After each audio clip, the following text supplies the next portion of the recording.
saved by the grace of God. And that's the subject of the riff.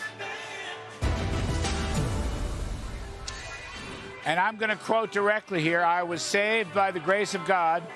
That's what former President Donald Trump said as he recovered from an assassin's bullet that providentially just grazed his ear. Mr. Trump added, let me quote, "It was God alone that prevented the unthinkable from happening." Now, for those of us who work for Donald Trump and have come to know him as a personal friend, you can imagine what a shocking event this was. And frankly, I'm still in something of a state of shock about my dear friend, Donald Trump. As a person of faith, however, I do believe the Lord watches over us every day. Over 4 decades ago, as a young man, I was sitting in my office in the old executive office building as assistant director of the Office of Management and Budget when Ronald Reagan was shot in downtown Washington, D.C. We found out later that President Reagan was very nearly killed.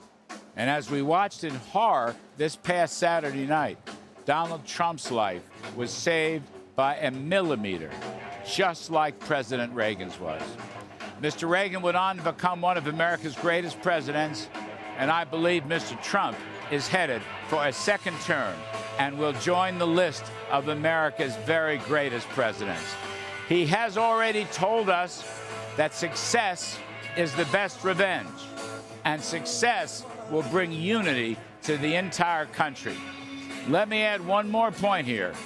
My friend Bill Barr, who was twice the Attorney General in the U.S., has said, and I'm going to quote, "The Democrats have to stop their grossly irresponsible talk about Trump being an existential threat to democracy. He is not."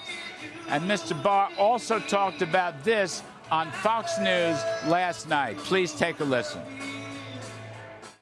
You can attack your adversaries, you can attack their character and their policies and so forth, but they demonized him, calling him Adolf Hitler, a racist, and a fascist and so forth. It's ridiculous. He's not the threat to democracy that they're portraying. Mr. Trump is no threat to democracy, and he never was. Democrats have unfortunately called him every name in the book, tried unsuccessfully to convict him of fake charges of impeachment, and they were stopped. Last year, they launched an incredible lawfare campaign against him, and that campaign has completely fallen apart with a Supreme Court decision providing Mr. Trump immunity for his official acts. And today, a straight-thinking judge in South Florida dismissed the classified documents case and charged the special counsel Jack Smith was unconstitutionally appointed to get Trump. I say it is high time that Joe Biden and the Democrats stop all this nonsense. Meanwhile, Mr. Trump is a man of exceptional strength and leadership and vision, and he has incredibly brushed off all these attacks. And that brings me to the GOP convention tonight, whose theme is Make America Wealthy Once Again. Mr. Trump has written the growthiest platform since Ronald Reagan 44 years ago and dedicated it to the forgotten men and women of America. He intends to cut taxes, slash regulations, secure fair trade deals, drill baby drill to reduce energy costs, and keep the dollar as the world's reserve currency, what I call King Dollar. This means he will end Joe Biden's 20% increase in the cost of living. It means that he will give old-fashioned middle-class working folks a pay raise, as he did as president, giving them a take-home pay raise of nearly $6,000 rather than the $2,000 Joe Biden pay cut.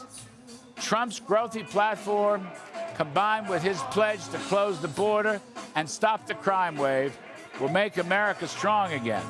And when America is strong at home, it will once again be strong abroad.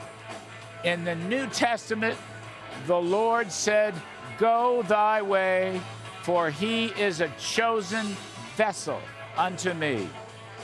After the tumultuous events of recent days, I can't think of a better way to end this riff than by citing the Lord, his providential wisdom, and renewing our faith in American abundance. And that is my riff.